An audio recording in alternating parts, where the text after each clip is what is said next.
Hello guys, welcome back to this channel. In this today's tutorial, I'm going to show you how to fix Google Play Store download pending problem. Okay, let's get into it guys. I have opened my Google Play Store and let's say that I want to install this application and the downloading process is pending. And if you have this problem on your Android mobile phone, I recommend you to go to your setting.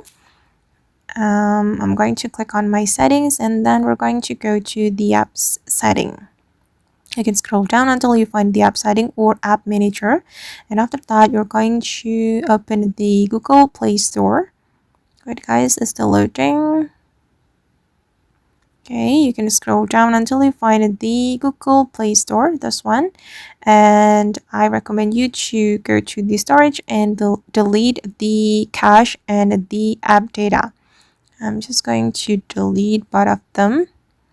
Okay, and after that you can go back to your Play Store and then you can check whether it's still pending or not.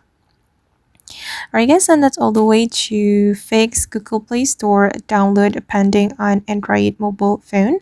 I hope this tutorial will be useful for you. Thank you so much for watching and see you in the next video.